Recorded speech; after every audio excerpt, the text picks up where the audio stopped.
If you've chosen to grow your own food, it's probably because you want to know what's on and in your vegetables. And if you've chosen, like I have, to grow organically, then you were probably pretty surprised at the price tag on a lot of organic fertilizers. Especially if you were gardening before with synthetic fertilizers. You know, Big Ag uses synthetic fertilizers because it's cheap. It's cheap and it works well. Doesn't really matter what's on or in it.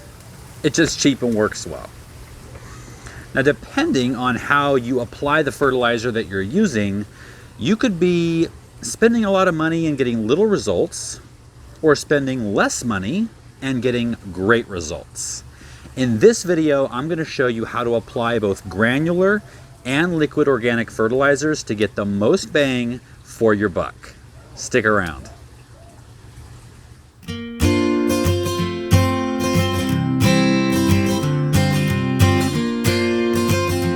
Hey, I'm Brian with California Garden TV.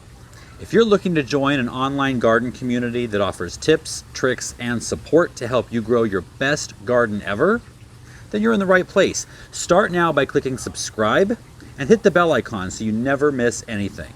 Now, let's get growing. So this video is in response to a large number of questions from you guys about how to apply fertilizer.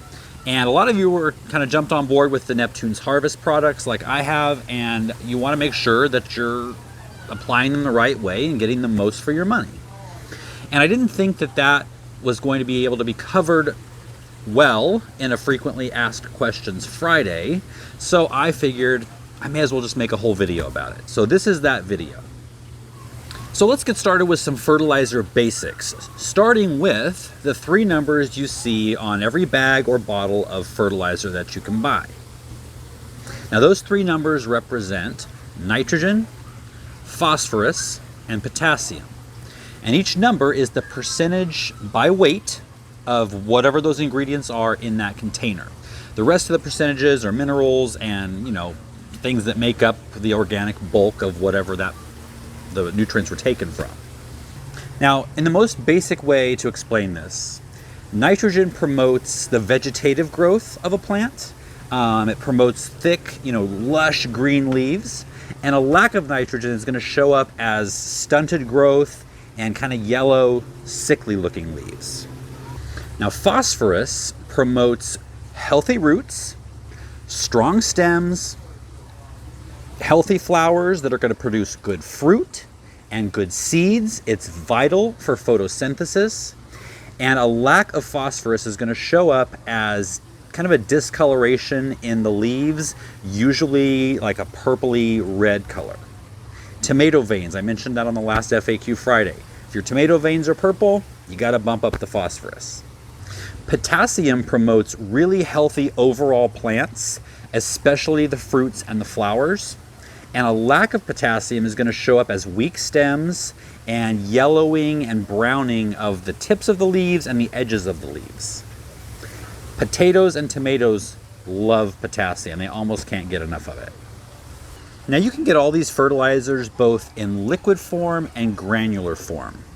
And granular form is great for a slow release, even release of the nutrients, so that between liquid feedings, it still has something that it can tap into. Now, if you choose the granular route either by itself or along with liquid feedings, you want to make sure you don't just sprinkle it on top of the ground. You want to actually scratch it into the soil at least 2 to 3 inches deep.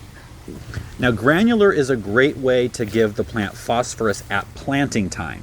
Phosphorus is a nutrient that is really difficult to move through most soils.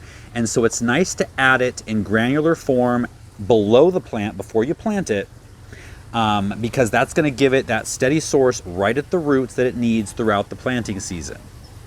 And I use granular fertilizer. I use the Neptunes Harvest crab and lobster formula at planting time, and that's going to give my plant what it needs phosphorus-wise throughout the entire season.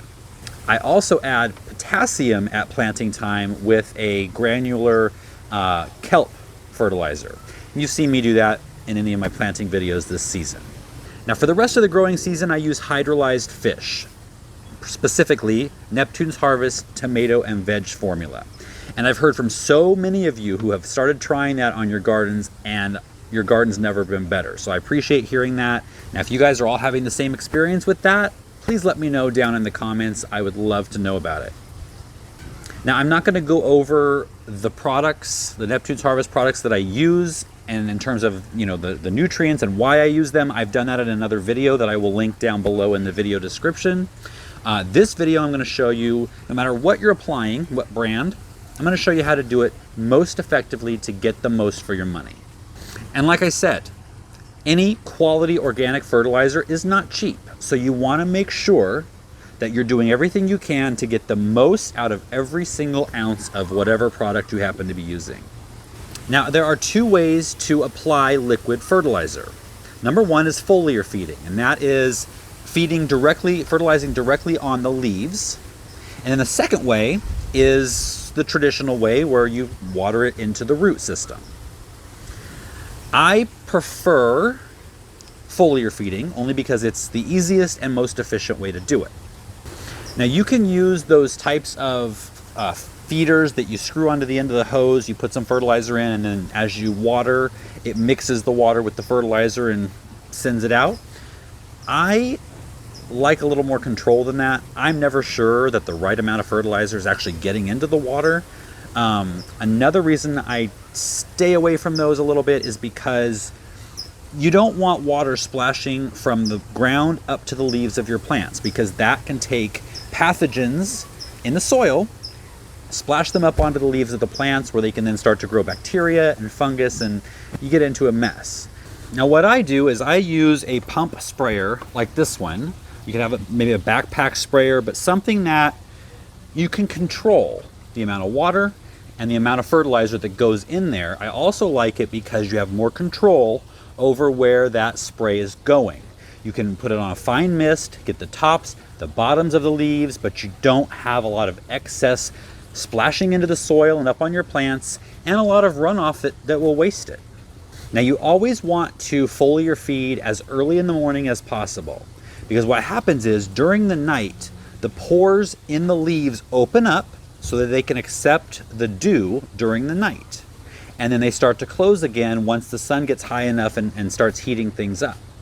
You want to foliar feed when those pores are still open so it can accept the nutrients and bring them right into the plant.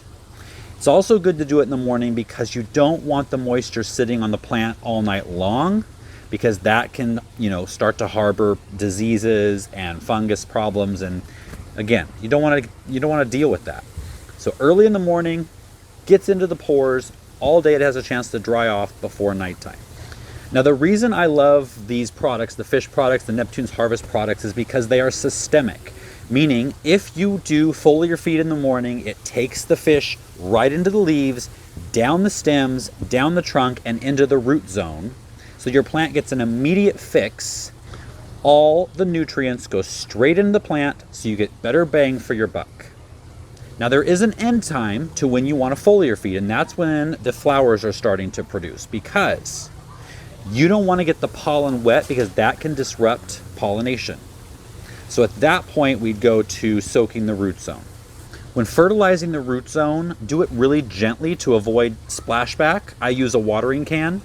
You can also use a drip system. They have canisters that go onto a drip system where you can put in nutrients, and then when you water it, puts them out into your garden. Again, I like the control of being able to mix it and know exactly how much my plants are getting. I'm kind of type A that way.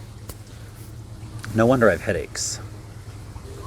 I mix the fertilizer and water according to the bottle's directions, and then I apply. But wait! Don't fertilize on dry soil. If plants' roots become dried out, and then you immediately put fertilizer on them, it can burn them. Now, Neptunes Harvest products will not do that, but if you're not using that, you want to be careful. But there's other reasons to not fertilize on dry soil as well. Number one is the burning. Number two is when soils are dry, especially the top of the soil, it has increased surface tension. And so when you water on dry soil, it kind of beads up and just kind of rolls off, and there goes your money. It doesn't actually soak in. Number 3, when soil is dry, microbial activity is diminished. And the microbes are the middleman between the fertilizer and the plant's roots. They bring the fertilizer into the root system. And so the more microbes you have and the more active they are, like in wet soil, the less fertilizer you actually have to use. The last reason is because damp soil has better capillary action. And that just means that as the product soaks into the soil, it does so uniformly throughout the root ball. You're not just getting deeper in some places and shallower in others. So for all those reasons, I water everything very gently first, then apply the fertilizer. Now, a big question you guys had was, how much fertilizer do I put on each plant? And I don't really go by any scientific calculations. This 2-gallon watering can filled with the fertilizer mixture will do half of one of these 4x10 beds. So it doesn't take that much. So I just go up one side of the bed. That's one watering can full, and then I go back, fill it up again, go down the other side. Now you can feed, especially foliar feeding, as often as every 3 days. Once a week is fantastic. If money's a little more of an issue, you can stretch that and do every other week, and you will have great results as well. So I hope these tips were helpful. If they were, if you learned anything, please give the video a thumbs up. Make sure you're subscribed. And I did notice that 80% of you have not hit the bell icon. So make sure you do that. So the next time we have a video, you don't have to think about it. It's already there for you. I'll see you guys next time.